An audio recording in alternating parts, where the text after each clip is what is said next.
आप सभी महान भावों को नमस्कार, प्रणाम, महादेव। मैं फ्यूचर एजुकेशनल हब की तरफ से कौशल द्विवेदी आप लोगों के बीच में पुनः एक बार। और जैसा कि आप जानते हैं कि हमारे इस चैनल का सिर्फ एक उद्देश्य है कि जो लोग संगीत के चाहने वाले हैं उन तक संगीत की किसी न किसी विषय वस्तु को लेकर के मैं कंटिन्यू आता रहूं।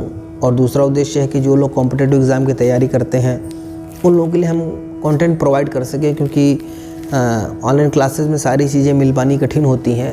मैं भी क्लास लेता हूं, मैं भी पढ़ाता हूं, बहुत सारे बच्चे पढ़ते हैं और महादेव कृपा से बहुत सारे बच्चे सिलेक्शन भी ले चुके हैं।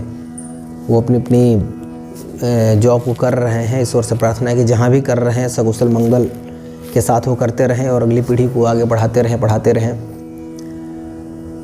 आज हम लोग जिस महान व्यक्तित्व के विषय में चर्चा करने वाले हैं उनको लोक संगीत का पितामह कहना अतिशयोक्ति नहीं होगा, क्योंकि उनके समय काल को लोक संगीत का स्वर्णिम काल कहा गया। जी हाँ, हम चर्चा कर रहे हैं कोकिल जी का।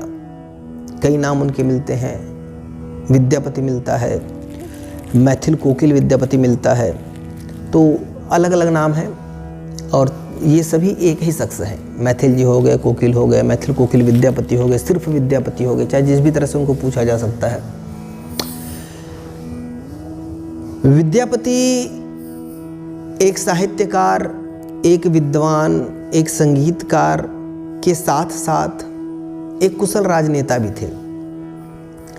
इनका जन्म सन 1352 में बिहार प्रांत में होता है, मगध प्रांत में। और वर्तमान समय में आपके मधुबनी जिला के एक गांव है बिस्फी, उस गांव में इनका जन्म होता है। एक शैव ब्राह्मण परिवार में इनके पिताजी जो रहते हैं वो राजा गणेश्वर के दरबार में पुरोहित रहते हैं और उनका नाम रहता है गणपति ठाकुर। और इनके जो दादाजी रहते हैं वो भी अपने समय काल के बहुत बड़े विद्वान रहते हैं। उनका नाम देवादित्य ठाकुर रहता है। और इस प्रकार से एक संभ्रांत परिवार से इनका ताल्लुक़ था, संबंध था। राज परिवार से जुड़े हुए थे प्रारंभ से ही ये।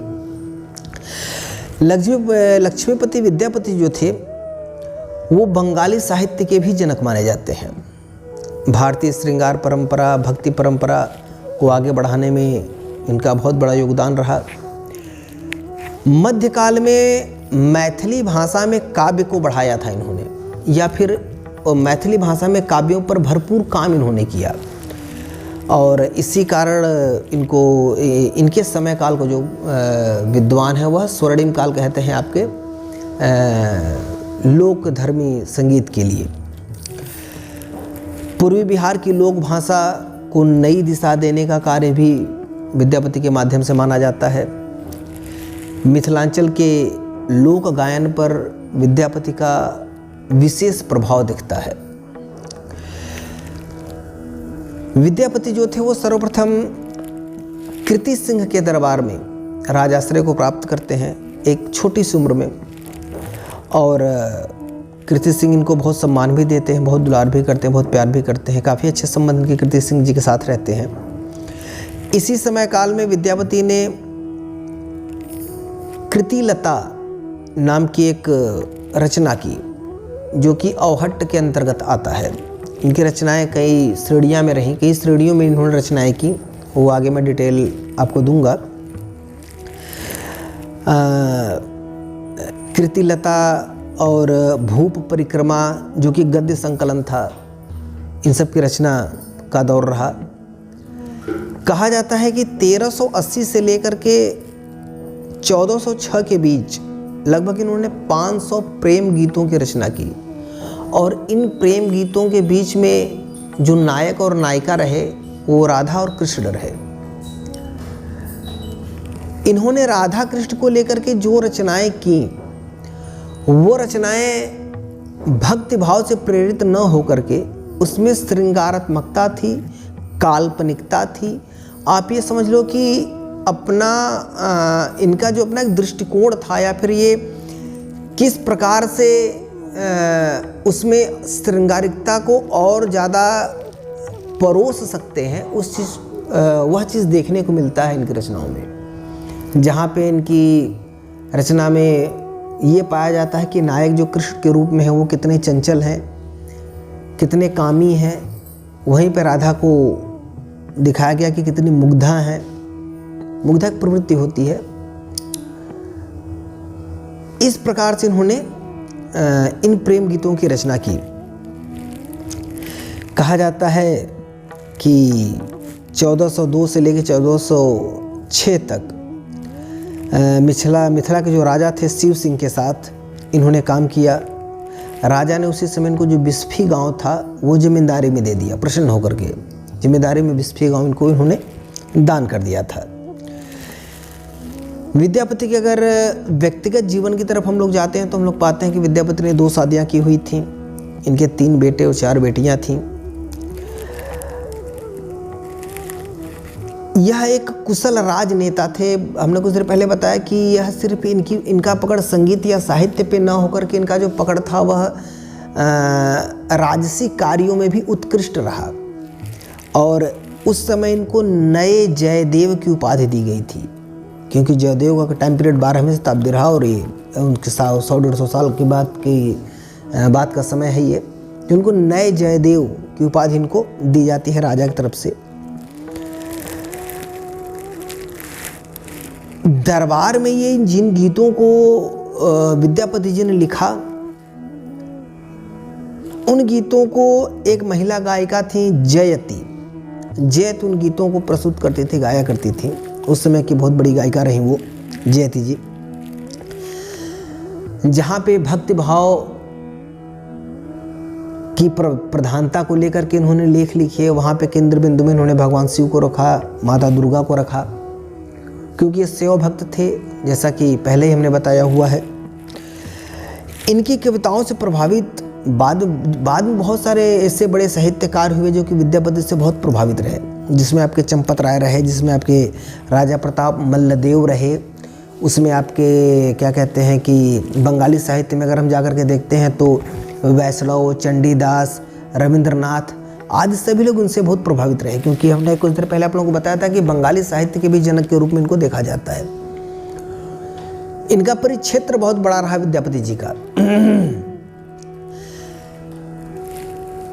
वास्तविकता ये थी कि सन 1050 से हिंदी साहित्य काल का उद्भव कुछ विद्वान मानते हैं, उसको वीर गाथा काल के नाम से भी बुलाया जाता है, पुकारा जाता है। और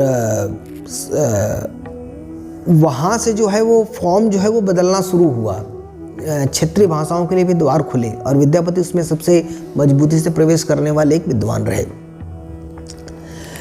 इन्होंने जो कीर्तिलता लिखा हुआ था वह गाथा छंद के रूप में लिखा हुआ था। उसके बाद भूप परिक्रमा, पुरुष परीक्षा, लिखनावली आदि अन्य रचना, राधा कृष्ण प्रेम प्रसंग पर श्रृंगार प्रधानता के साथ रचना।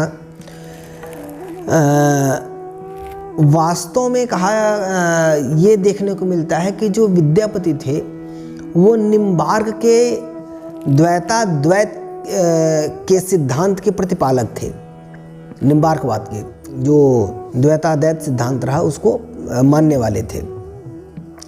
इन्होंने मैथिली में, अवहट में, संस्कृत में तमाम रचनाएं की। संस्कृत में इनकी भूप परिक्रमा, पुरुष परीक्षा, विभाग सागर, लिखनावली, शैव सर्वस्व सार, ये तमाम रचनाएं इनकी संस्कृत में रहीं। और इस प्रकार से विद्यापति ने एक जो नया ट्रेडिशन प्रारंभ किया, बाद में उस ट्रेडिशन में बहुत सारे विद्वान आगे की ओर बढ़े और हमारा संगीत जो है लोक संगीत वह विद्यापति के द्वारा ही निर्धारित किए गए मार्ग से होता हुआ आगे की ओर बढ़ा। और पितामह हमने पहले ही इनको कहा, भोजपुरी जगत, लोक साहित्य सदैव विद्यापति का ऋणी रहेगा। और जो छोटी सी जानकारी मैंने विद्यापति के विषय में आपको दी, मेरे हिसाब से मेरे पास जो थोड़े बहुत कंटेंट अवेलेबल हो पाए थे, मैंने उस बिहार पे अपनी बातों को आपके सम्मुख रखा हुआ है। आप विद्वत दर्शक समाज के पास अगर और भी कोई चीज़ें हों तो कमेंट के माध्यम से वो उसको बता दें, ताकि और भी लोगों को उनके बारे में कुछ और जानने को मिल जाए।